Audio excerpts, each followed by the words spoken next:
open your bank accounts, rip open your wallets and purses, and dump them on a table in front of me. Going to the Chicago Pipe Show anymore is like eating gas station sushi. At some point, you know it's going to start to burn and hurt.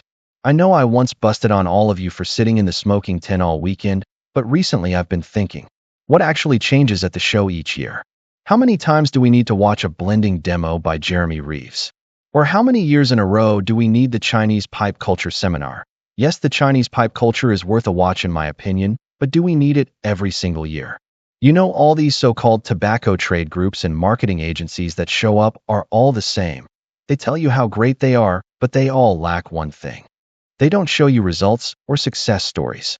Oh, and they are owned or operated by the same group of people, which is a bit odd. Heed my warning, it may not happen next year or the year after that. But sooner rather than later, the Chicago Pipe Show will become the Chicago Cigar Show. And it will be your own people that do it to you. So-called pipe smokers who always reek of cigars. But hey, look on the bright side, change is a good thing, right? Fuck them, that's what I say. Chicago Pipe Show has been fucking you guys for years. $50 admission, and for what? To attend the same fucking seminars and demonstrations that you did last year. It's almost like certain people want the pipe smoking part of the show to fail, that way they have justification to say, hey look, we had to bring more and more cigar vendors in. One thing the Chicago Pipe Show does very well is nickel and dime you to death. Want to be in the room during the Battle of the Briars? That'll be $20 please. How about learn how to roll cigars? That'll be $30. How about a pipe making seminar? $195 little man, put that shit in my hand. If that money doesn't show, then you owe. I finally get why you guys hang out in the smoking tent all weekend. It's pipe show fatigue. Not only are you expected to patronize the vendors, but also have these tobacco trade groups and associations trying to sell you yearly memberships that have no actual benefits. And then you have the club giving you punches to the liver to loosen you up even more. Don't let them cry poverty. I've seen last year's tax filings, and believe me, they are far from going under. Honestly, show sponsors should be carrying most of the weight here, and it shouldn't be placed on the shoulders of the people who attend.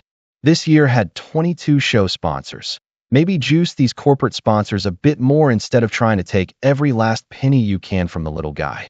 I've watched many of you make sacrifices just to be able to attend, and for what? For the Chicago Pipe Club to slap you across the face and tell you that if you don't attend the silent auction, the pipe show will be doomed next year.